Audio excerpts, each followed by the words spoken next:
Happy New Year and welcome to my channel. My name is Travis, or Trav for short, formerly of Trav's Bookshelf, but now I am Books, Builds, and More. And what better way than to relaunch a mostly bookish channel than with a bookshelf tour?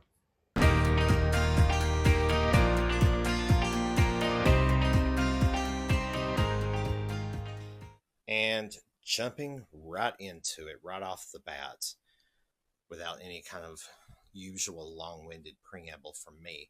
Okay, I wanted to give a snapshot here before we get up close and personal with all the books of just my basic setup here. Clearly, it's not the Library of Alexandria like a lot of people tend to have in their homes, which I'm not saying that as an insult at all, because in fact, I'm saying that as a compliment. It's said from a little bit of jealousy, actually, because a large library means more possibility, like almost endless choices. So, yeah, I'm a little bit jealous of that. But for the kind of reader I am, this is actually the perfect setting for me. This suits me just fine. So, I've got two bookshelves of the same variety, and I've got them put together, smushed together so I can push everything, make it look like one singular bookshelf. And I think I did an okay job with that. I don't need anything too snazzy or elaborate, you know, but that's basically my setup right there, right here in the middle of my activities room. I may eventually want to move this room around. This place is chaos. So let's get into the books. I'm going to start with these top tier shelves, and these are all my Stephen King. On my channel, Stephen King is his own genre, plus I have an ultimate life reading goal to read everything by Stephen King. Now, on this very first top shelf, as you can see, it probably gives you an idea, even though I've already said this in a couple of videos that I've already posted so far before officially relaunching this channel.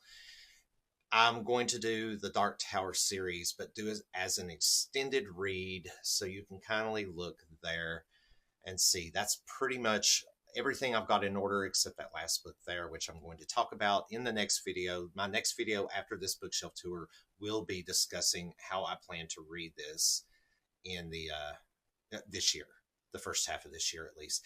There's there's a little bit of that's a Lego set. It's a Lucky Bamboo. So yeah, that's a little bit of a prelude to come for something to come later. Part of this channel is going to be about builds, which includes Lego sets. So that's one thing you can look forward to. Now on this bottom shelf, this next shelf, I've got this, it's all in one line because I'm been doing a little bit of reorganization on these shelves. And I've still got some space to work with, but right now I've got all of these books from Cujo, Cycle of the Werewolf, Revival, Bag of Bones, A Shining Under the Dome, Pet Cemetery, Doohickey, 11/22/63, You Like It Darker, Full Dark, No Stars, 4 Past Midnight, Different Seasons, Just After Sunset, Bizarre Bad Dreams, Nightmares and Dreamscapes. Over here, crossing the border, we're kind of leaking down to everything I've read. These are all the books that I have read by Stephen King. I've got a few on top as part of that, but I'll explain that later on in the Dark Tower video I'm going to make. But down to here on Stephen King's On Writing is everything I've read. From Needful Things on down is the stuff I have not read by Stephen King, excluding all of the Dark Tower stuff, but we're just on this shelf right now. Needful Things, The Girl Who Loved Tom Gordon, Christine, Gerald's Game, Carrie, the Gwendy trilogy, his collection Night Shift, The Dead Zone, The Institute, and Dreamcatcher. But yeah, so far, these are my top two shelves devoted to nothing but Stephen King.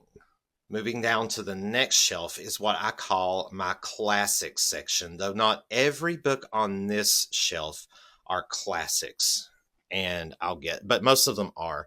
Now, I'm starting here with a short story collection by Washington Irving, The Legend of Sleepy Hollow and Other Stories. I have The Adventures of Tom Sawyer, The Old Man and the Sea, The Island of Dr. Moreau, The Call of the Wild, and White Fang. It's a two-for-oneer here.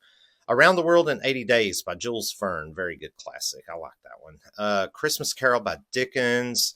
The Strange Case of Dr. Jekyll and Mr. Hyde by Robert Louis Stevenson, George Orwell's Animal Farm. And here's an edition. I have read Treasure Island. I just got another edition because I let someone else borrow my other edition, even though I've read this before. Not this edition, but my other one. I read the story before. That's what you get it. But of course, never got it back. Just like this, my edition of Tom Sawyer, which I read as part of the book club earlier last year, back in April of 2025. But let somebody else borrow it, took off with it. Go figure. Never see it again, probably. And from here down is the stuff that I haven't read, mostly. Moby Dick, I have this really beautiful cover edition of Moby Dick.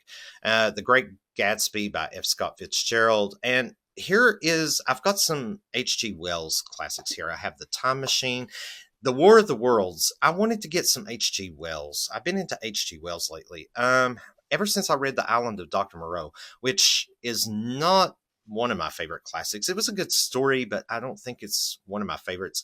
I have read The War of the Worlds before. I read that way back in high school and really enjoyed it. And I have my second edition of The Invisible Man because guess what? Just like Tom Sawyer and Treasure Island, let somebody else borrow my other edition. They quit the club, never got it back. So yeah, loaning books out is just probably going to be something I'm going to have to quit. Here's another Jules Verne that I haven't read yet, Journey to the Center of the Earth. John Steinbeck, The Grapes of Wrath, which I've been meaning to get to, but just haven't. Then I've got these really nice Barnes & Noble collectible editions. Not all of these are classics. This is a classic horror stories. This was a Christmas present from my niece. And I want to get into this and do something special with this eventually. And more to that to come on this channel. Aesop's Illustrated Fables. I've been reading through some of that. It's pretty cool. I've got this copy of the Iliad and the Odyssey by Homer, two Greek mythology stories I've always wanted to go back to and revisit. Now, here are two editions. Sadly, I bought Jurassic Park and the Lost World in this Michael Crichton edition. Just strictly for the cover, because I've read both of these stories before. Jurassic Park all the way, The Lost World, and not so much. But I do want to reread them at some point. I mean, I got the book just for the cover, but as long as I have it, why not just go ahead and reread the stories? Here is Douglas Adams. This was a birthday present last year. I don't know that much about this. It's called The Ultimate Hitchhiker's Guide to the Galaxy, and I don't know much about it. But let alone that it's actually a 5-book series, and it's the whole series is in this volume. So at some point I'll get to it. I don't know when. I just really have no interest right now to get into it. But yeah, these are basically my classic shelf. That's what I refer to it as. Okay, moving down to these next 3 shelves are going to be books that are TBR, books I have not read. Now, on this first tier here, I have it organized to where I've got multiple books by the same author. For example, like these first 2 books, the Near the Bone and The Ghost Tree by Christina Henry. This is 2 of 3 books I have by her. I actually read my first Christina Henry just back in this past October, that I will show here later. I have 2 out of 3 John Marrs here, which I read The One by John Marrs at the beginning of 2024 and really liked it. I've got 5 TJ Klune books here, which one of my favorite authors. He's really become one really prolific author for me. These first 4 books are his Green Creek series that I'm really looking forward to getting into at some point. I meant to do these earlier, but it changes. And then I have this other one here, The Bones Beneath My Skin by him. Next, we have a couple of Paul Tremblay. These are 2 out of 4 Paul Tremblay books. I've got 2 Paul Tremblay books read, one at Cabin at the End of the World that I read at the beginning of 2023. And then just this past November, I read Horror Movie by him. But this is a short story collection, The Beast You Are, and then this one novel called The Pallbearers Club. I have a couple of Anya Alborn, The Shuddering and Brother, a couple of Grady Hendrix Horror Store and How to Sell a Haunted House. Alex Finlay, What Have We Done in the Night Shift? Here are 2 of Nicole's books. These are books 2 and 3 of her Midnight Detective Agency series. Murderous Fairies and Midnight Murders. I read Obsidian Murders. This is Nicole Brona, also known as Nicole's Bookish Nook, fellow booktuber. Please go check out her channel. More importantly, go check out her books. I have a couple of Josh Mallerman, Bird Box, and Incidents Around the House. Now moving on down to the next one. This is where it ends. I have 2 books here by Joe Hill, son of Stephen King. I have a novel, Nos for a 2, and his short story collection, The Black Phone. And this ends the section of where it's been organized to where it's, multiple books by the same author. All the rest of the books down on the rest of these last two shelves, are going to be just single author. Like the only Riley Sager I own here, Middle of the Night. This one is a contemporary fiction called Mercury by Amy Jo Burns. And to be honest with you, I can't even remember how I got this book.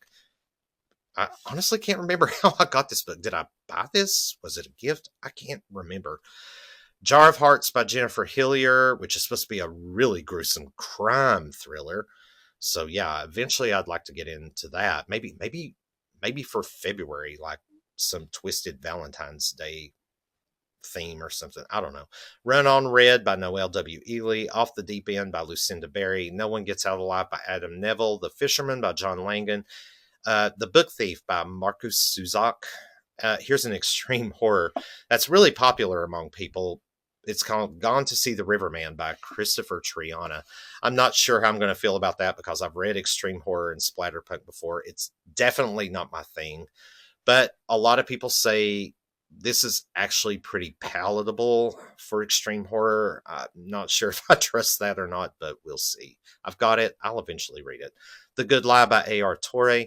A Little Noodle Shop, which is basically a cozy mystery. Death by Dumpling by Vivian Chien. Wrong Place, Wrong Time by Gilliam McAllister. Here's a short story collection I'm definitely interested in getting into at some point. It's a Never Whistle at Night, and it's a an indigenous dark fiction anthology, and it's got different indie authors in it of indigenous nature. So I'm really looking forward to that. Here's the first book of the Marlowe Murder Club by Robert Thorogood. Here's a contemporary fiction called Crow Talk by an author I read in 2024. She wrote a book, Eileen Garvin. She wrote a book called The Music of Bees, which was an excellent book, by the way. And so I picked this up. I wanted to read more by her because I really loved her storytelling. She does really good. She did really good with the characters in The Music of Bees. So I want to see what she does with this. The premise of this sounds pretty interesting. The Puzzle Master by Danielle Trussoni. The September House by Carissa Orlando. Here's a historical fiction, based on a true event involving 2 giraffes called West with Giraffes by Linda Rutledge. Here's, I think, another thriller called All Good People Here by Ashley Flowers, and Earthlings by Sayaka Murata. And down here on the third tier, we finish up with the TBR section, the major TBR section. Here's a book. I do have 2 books by this author, but I moved this one down because I read one by him already. And this is The Animal by Chad Nicholas. Sea Change by Gina Chung. Here's one called The Book Eaters by Sunyi Dean. And the premise of this one's supposed to be really weird. It's about this society where its inhabitants actually eat books. Like they consume them for like actual nutrients and stuff. So at some point, I may try to find the time later on this year to get into this. It sounds very interesting. Here's another YA called Hate List by Jennifer Brown.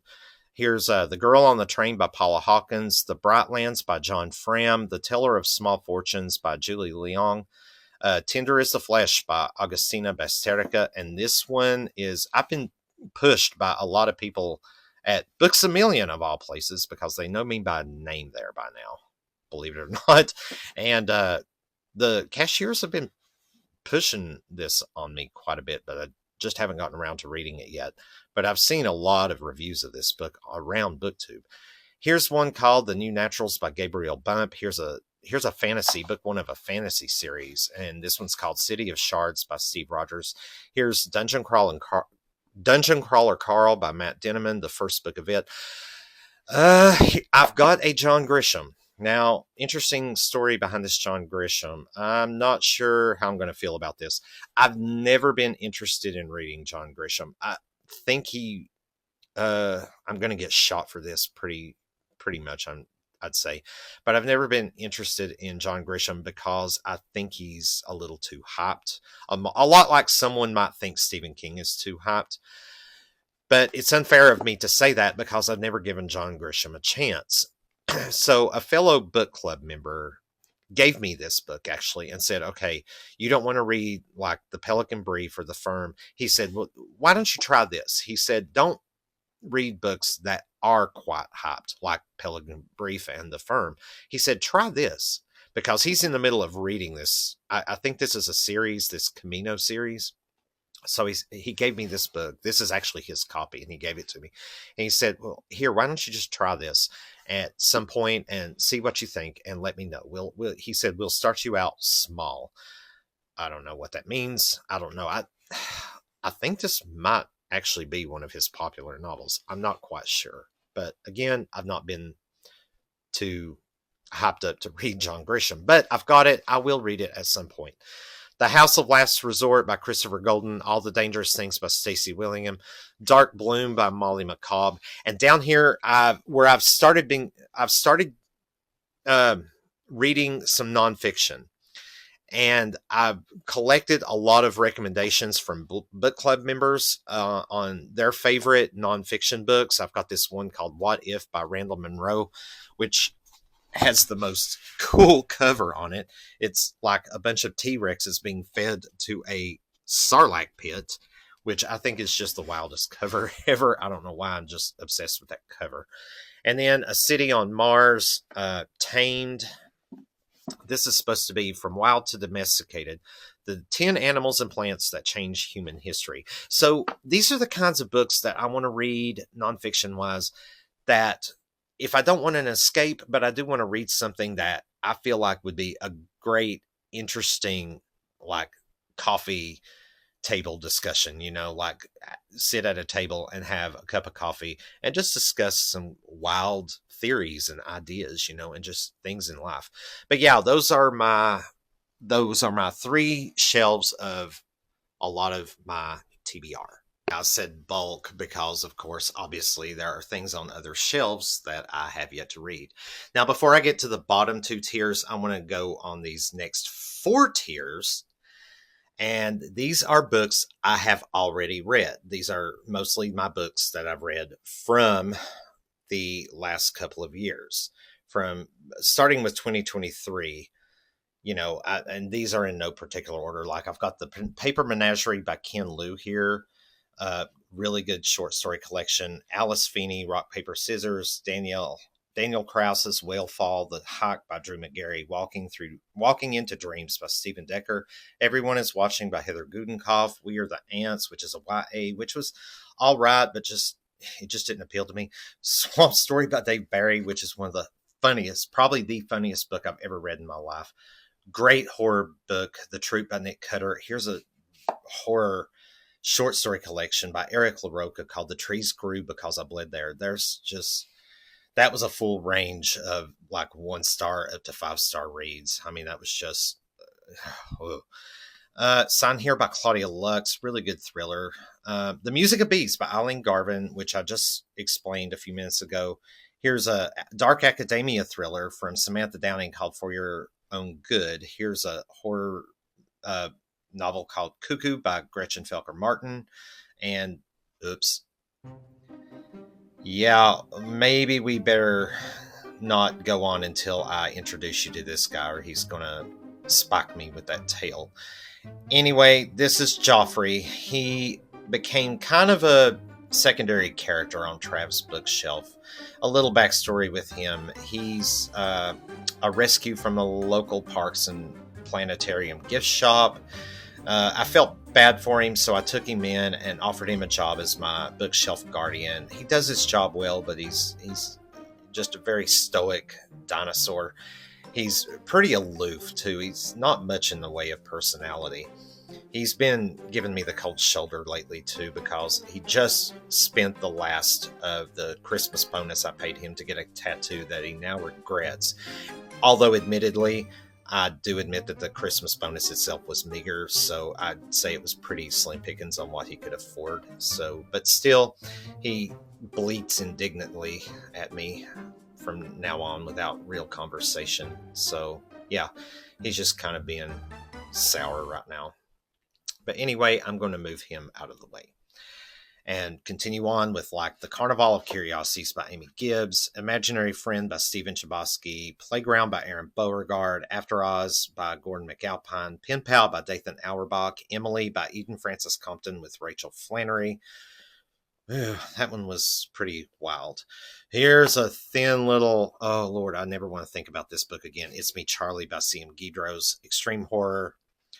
This is a nice little short story here called The Houseplant by Jeremy Ray. It's actually a very powerful book. It's so good. It's so dramatic. It's about a fern named George. Yes, the main protagonist is a houseplant, an actual fern named George, and we go through a certain experience with him, and it's quite emotional. It really is. Really powerful short story. 18 pages, but it's well worth it.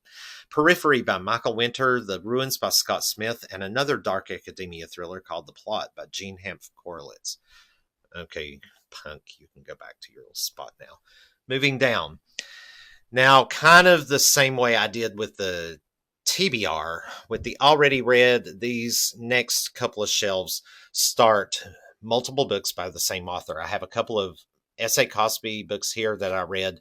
Razorblade Tears and All the Sinners Bleed, both of those I read in 2024. Oh my God, awesome books. Here is Jack Steen's Asylum Confessions, all 9 books. I thought there were only 8, and then I discovered later this past year that there was a 9th book, Killer Teens, that came out.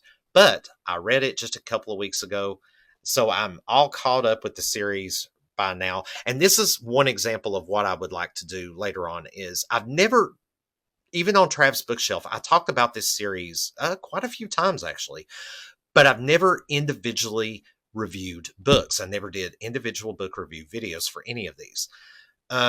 What I would like to do, I probably won't do that now. What I would like to do with this, just this series right here, is do like a series summary of my final thoughts, my cumulative thoughts, rather, of the whole series, and then do a ranking, like rank from my least favorite to most favorite of these books.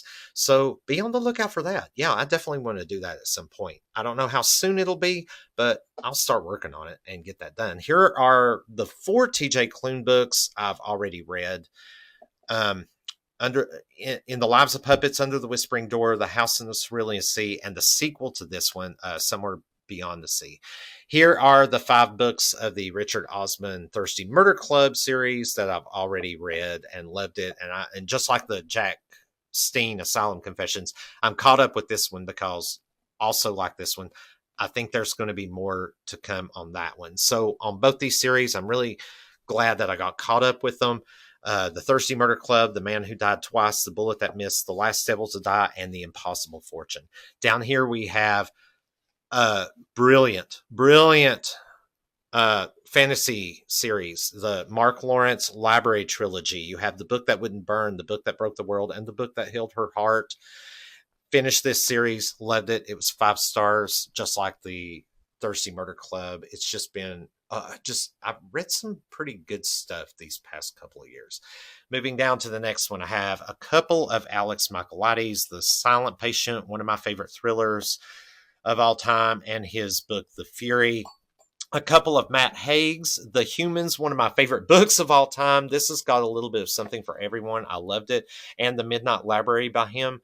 This was good. I didn't like it as much as The Humans, though. Here's my Judith Sonnet collection. She's a newish author that I've really gotten into. I love Judith Sonnet's storytelling.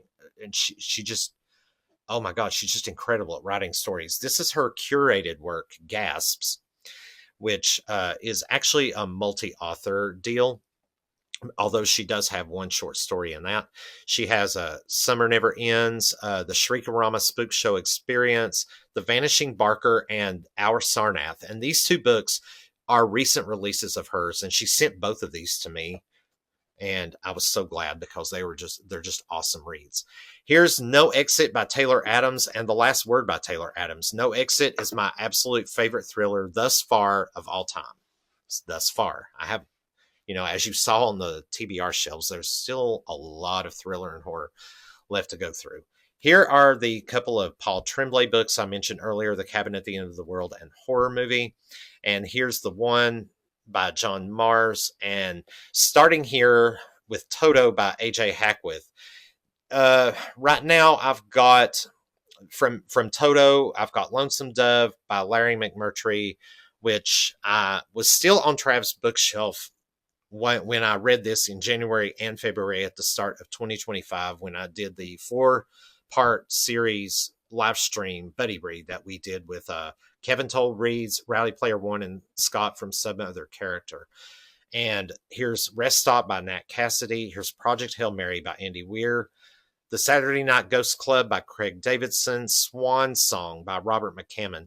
And speaking of Scott from Some Other Character, I actually did an informal buddy read with him while I was gone from BookTube. We actually are friends on Storygraph, and Storygraph has a feature where you can actually do buddy reads. And me and him, or he and I, sorry, speak appropriately here, we read this as a buddy read on Storygraph, and I thought that was interesting. It was neat. It was fun to do. It was really fun to do, and it was very convenient for someone who didn't have a channel at the time. Anyway, here's Nicole Brona's book, the first book, Obsidian Murders, of her Midnight Detective Agency series. And we continue on down. We kind of finish. And here's a book that I want to do my first book review of my new channel on while we read, on Bookworms Libraries and Just One More Page Before Lights Out by Shannon Reed. It's a nonfiction. It's like a memoir, basically a memoir, where she kind of chronicles her life as her love of reading, as a reader, as an educator. But I'm going to talk more about that when I do the review. Excuse me, I'm sorry. Here's that book by Chad Nicholas that I read called Nightmare. It was all right. Here's the Christina Henry book, The House That Horror Built. So here's a reread. I read this at the end of 2024, and I reread it again this year. It's so much fun, called Holiday Spirit by John DeGuire.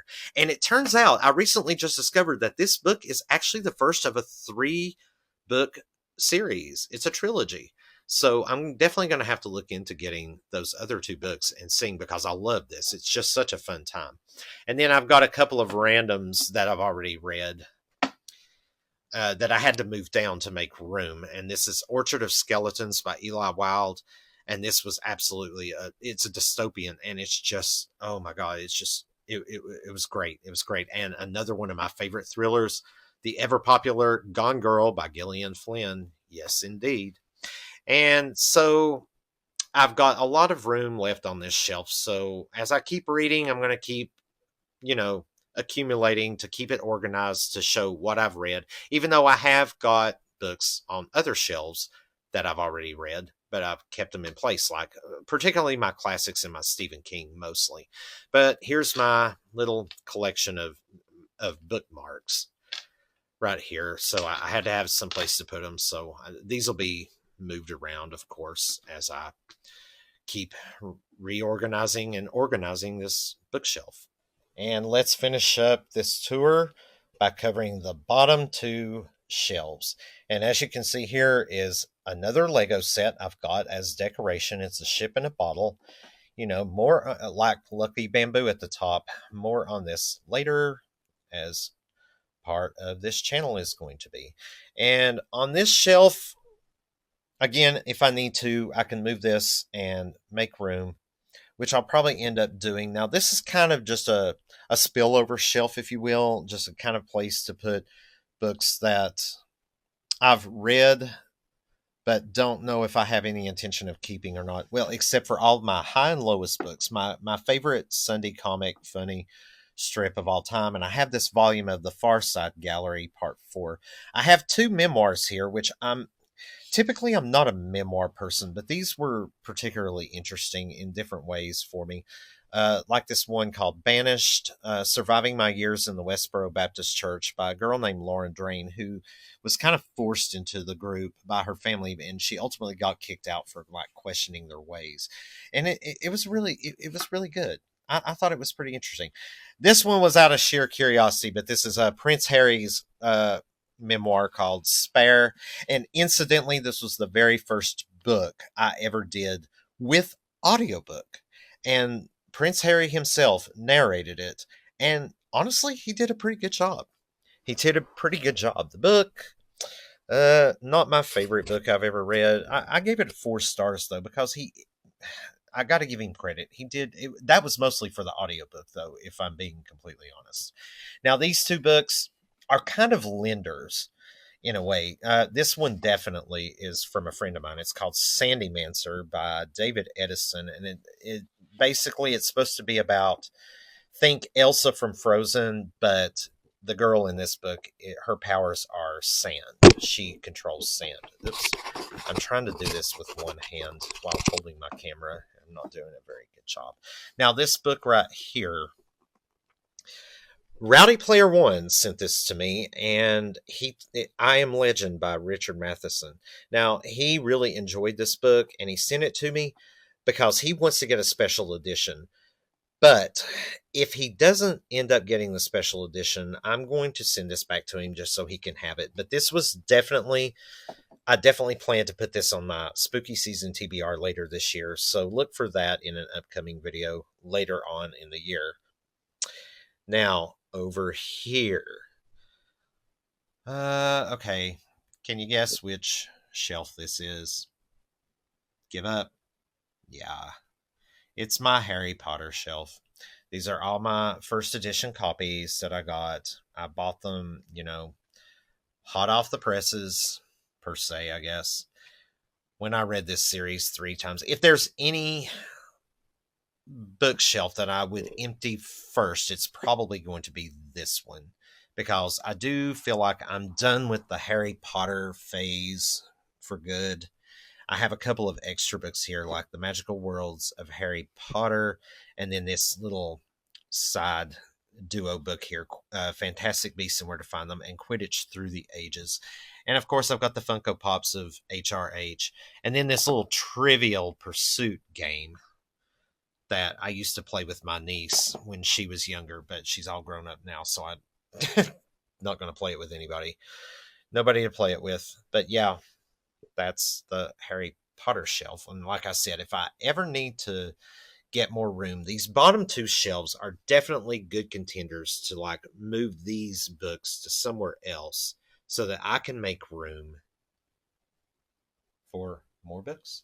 And just one quick last thing I wanted to show, just because I like to give my bookshelves a little bit of character. You saw Joffrey and the Lego sets and the Harry Potter things, but I've got these little neat bookends here that clearly say book on them, because you want it. It's fine to just have books on your bookshelf. I mean, that's what they're for, obviously, but sometimes you just want to have a little bit of extra character, to kind of make them interesting. But yeah, that's how I've got my bookshelves. And that's it. That's a wrap on this bookshelf tour of mine. I'm so sorry that took a little bit longer than I anticipated, but I felt like I needed to really be kind of thorough and just really wanted to show my tastes and show how much of a varied reader I am, and that I just like reading different kinds of things, and I hope this was somewhat entertaining and interesting in some way. And if you're still with me, I thank you very much for making it this far, and I look forward to seeing you in the next video.